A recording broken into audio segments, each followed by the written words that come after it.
The Florida State Seminoles are trending for multiple recruits, including a 5-star.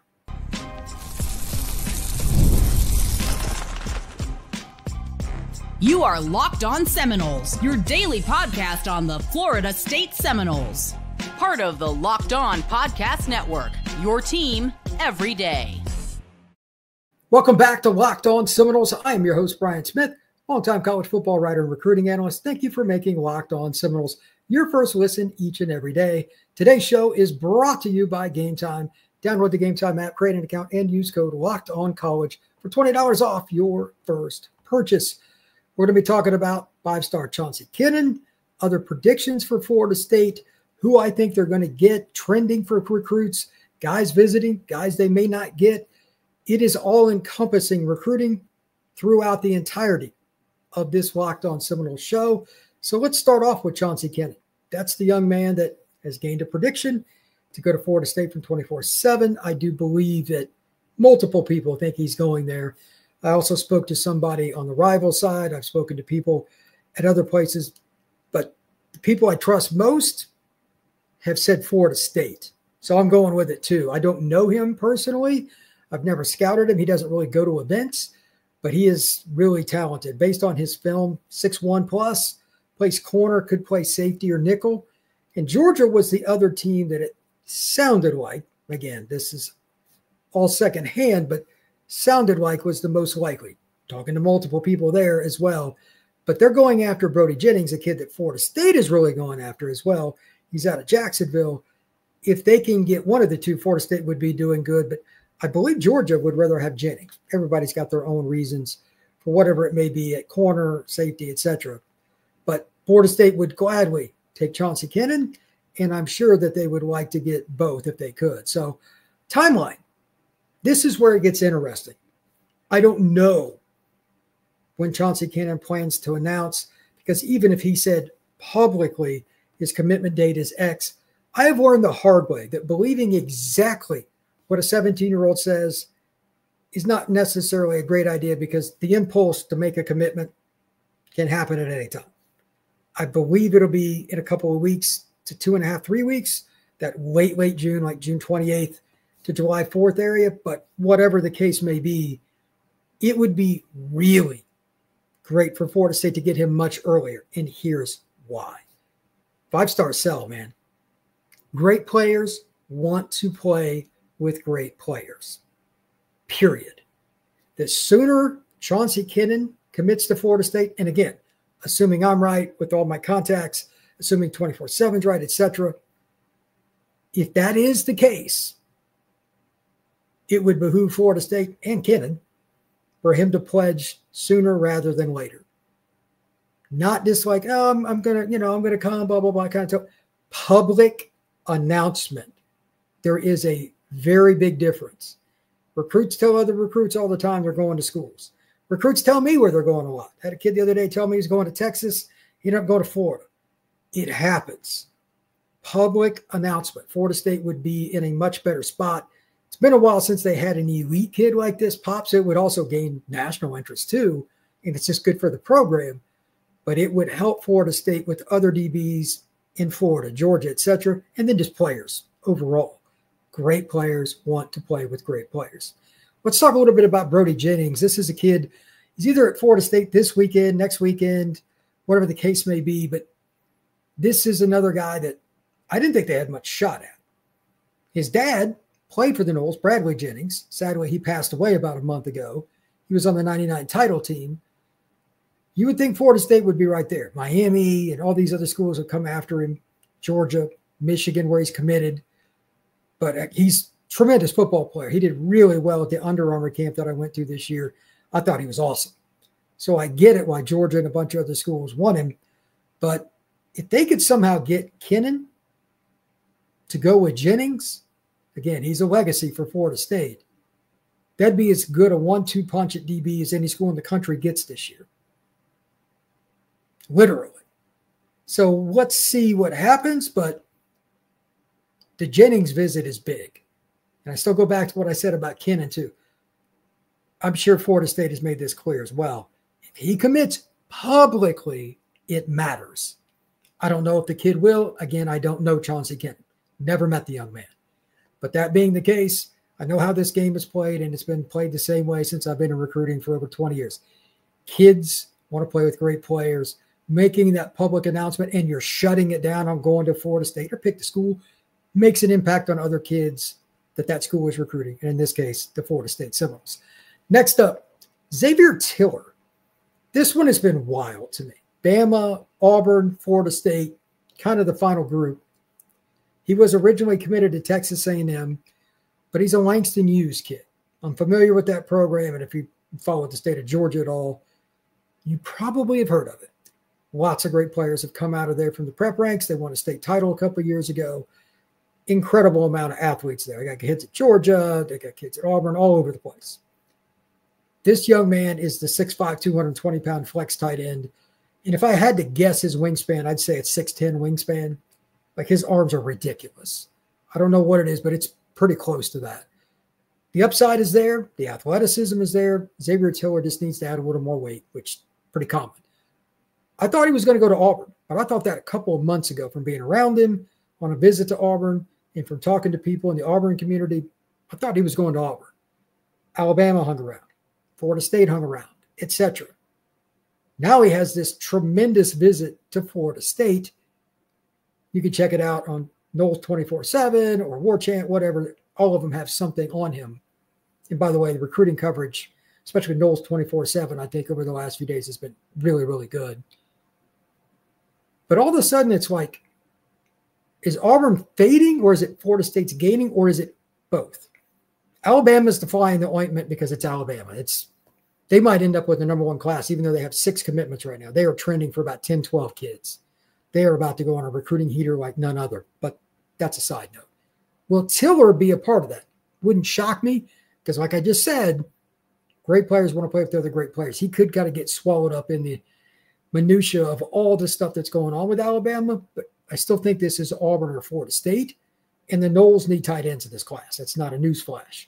So if they could get Tiller, that'd be a great start there too. Really athletic kid. Jaden O'Neal. Now I'm going to do a show with John Williams from Locked On Sooners soon. We're trying to set it up for today or tomorrow. I might put it on the Locked On the Portal podcast, but even if I do, and you may see the portal stuff on the sidebar for those of you on YouTube, but I'm going to put it on here, at least that segment, as well on the YouTube page, because I'm trying to figure out what's going on with him. He's visiting Florida State right now. Obvious with quarterback recruiting always is a hot topic. I don't know what's going to happen there. I don't know the expectation. I just want to bring it up. Bo Bentley still has not decided. That is not good for Florida State. They need clear messaging so they know what's going on with Jaden. Hopefully they get that regardless. But if Bo Bentley picks LSU, it would probably be worse for Florida State. And he could go to LSU. It's like a flip of a coin, because if he does that, Oklahoma is probably going to try to keep Jaden a lot more if they got Bo. So we'll see. But again, I'm going to try to get with John Williams today or tomorrow. We're trying to set up a time to get his thoughts, get his voice on what Oklahoma's doing. He's really tuned in to the Oklahoma scene. Derek Cooper, just want to mention this. Coming to campus, do I expect Florida State to get him? No. Do I think they'll even finish in the top 2? No. But he's a 5-star and, in my opinion, the best pure talent at running back in the country, all things considered: football skill, athleticism, size, work ethic. Yes, sir, no, sir, the whole 9 yards. And for Florida State, it's an in-state kid. Chaminade Madonna, same program as Jeremiah Smith and a gazillion other really good recruits. You have to recruit this program until you can't. You know what I mean? Like, there are just so many good players that come out of there. Miami or Georgia's favorite. But why hasn't he shut it down? You got to recruit him. We'll see what happens with him.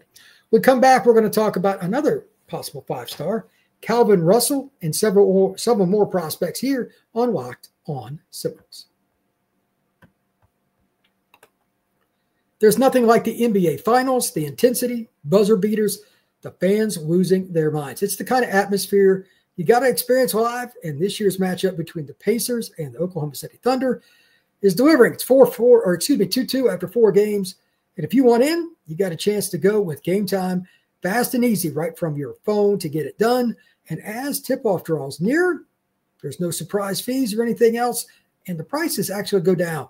That's right, prices actually go down as you get closer to tip-off. If you want to see exactly what you're going to be getting, that's the other thing that I personally like with Game Time. You can look at it on your phone in a few clicks, find a ticket that you're interested in, click on that seat, and then you will have a seat view. Finding out exactly what you're looking for is kind of nice, because if you're paying money, you want to know, hey, where exactly am I? How far am I from midcourt? You can do that with Game Time. Take the guesswork out of buying tickets with Game Time. Download the Game Time app, create an account, and use code LOCKEDONCollege for $20 off your first purchase. Terms apply. Create an account and redeem code LOCKEDONCOLLEGE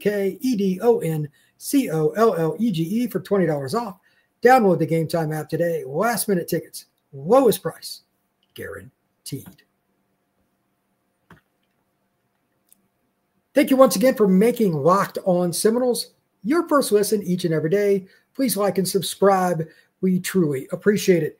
Today's show is also going to be featuring Calvin Russell, somebody I've been waiting to kind of see what happens. Taking his official visit to Florida State.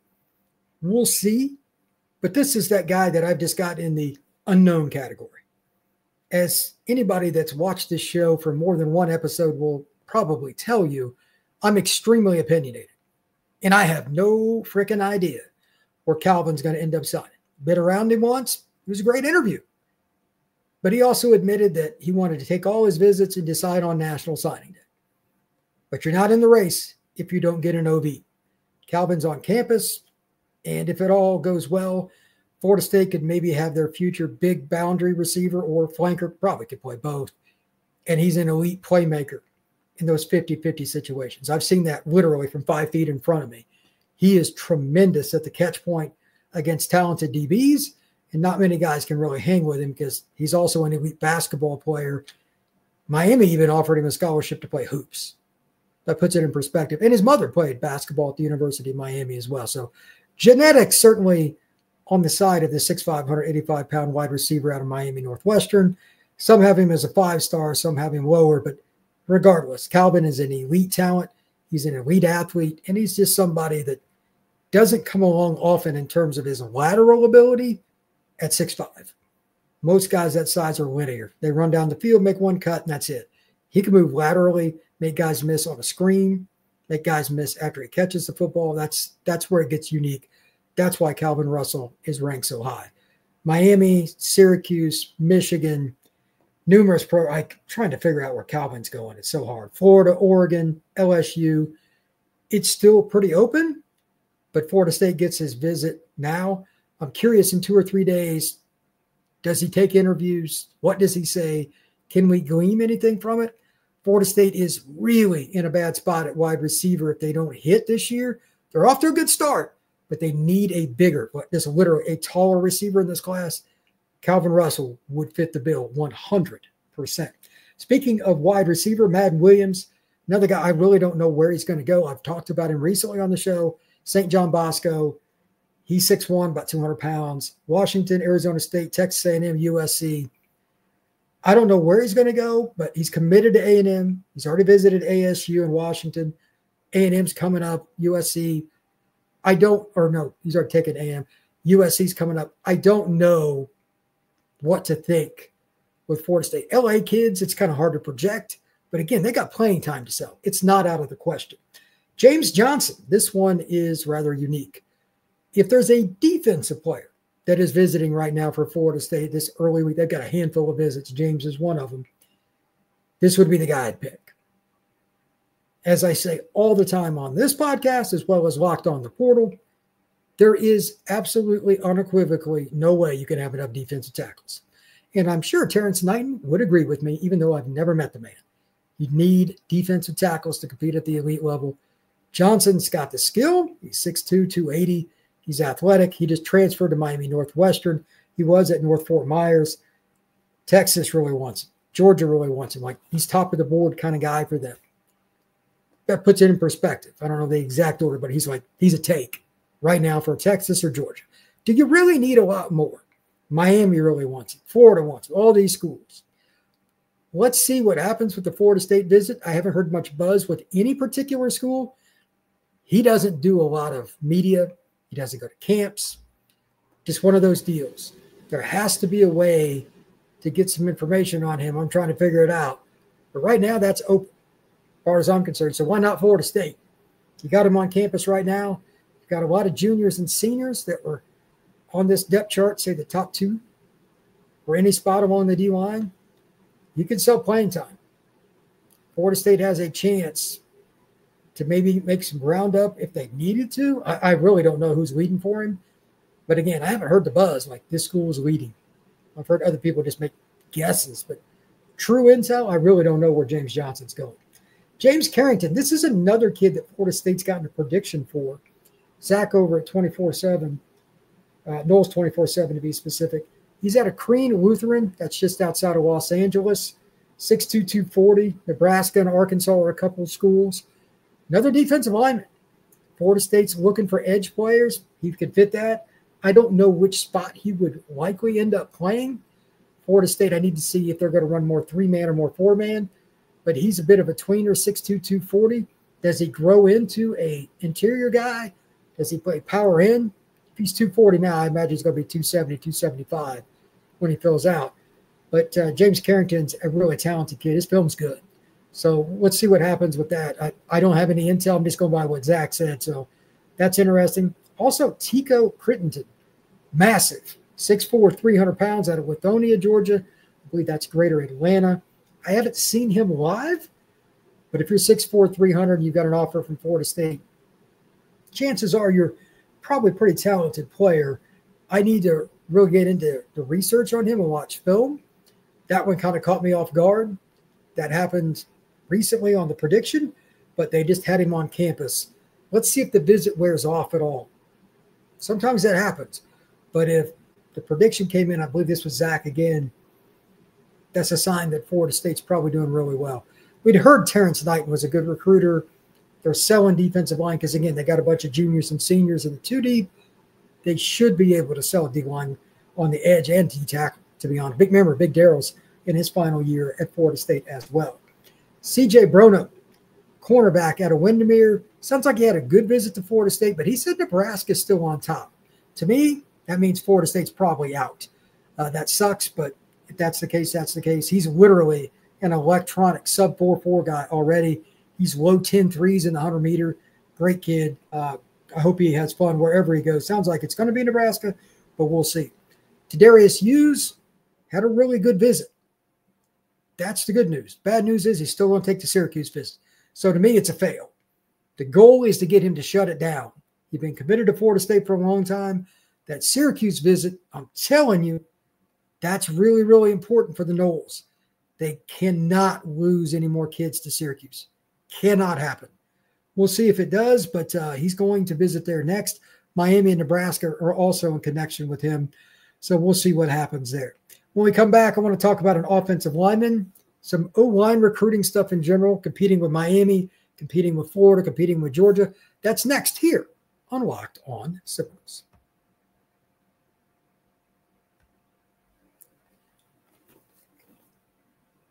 The Florida State Seminoles are making their best effort to go after the elite kids, Florida and Georgia in particular. A little recruiting outside the region, but primarily Florida and Georgia. Now, Deron Parks just made his visit. This is another kid that I'd been able to see at the Under Armour camp in Orlando. Really big kid, 345 at the time. Could play tackle, could play guard. But the most important thing with him, he's just a good football player. He's got bend. He's got athleticism. Auburn had been trending with him. He had really built a great relationship with their staff. But he just had a really good visit to Florida State. As I've said, and Lord only knows how many of you that comment on the Locked On Seminoles YouTube page have talked about how Florida State has to hit a home run with this O-line class. Pretty good class this past year. You've got to back it up. 2 in a row for sure. Really 4 in a row, but let's take one step at a time. If they can get, let's see, if they can get 5 guys in this class at the O-line position with some versatility, and Deron could play again, he could play guard or tackle, it would change the trajectory of the program. No more just dire straits spending $1 gazillion in the portal to get started. I mean, they got 4. Can you imagine how expensive that was? It's cheaper out of high school. You have more continuity. And hopefully you can keep more of the kids inside the state of Florida from leaving. To that end, Parks would be another really good addition. Really good. They are on the cusp. They've had several guys visit. They're having a few more, trying to keep Xavier Payne in the fold, etc. Let's see if Florida State can finish with 5.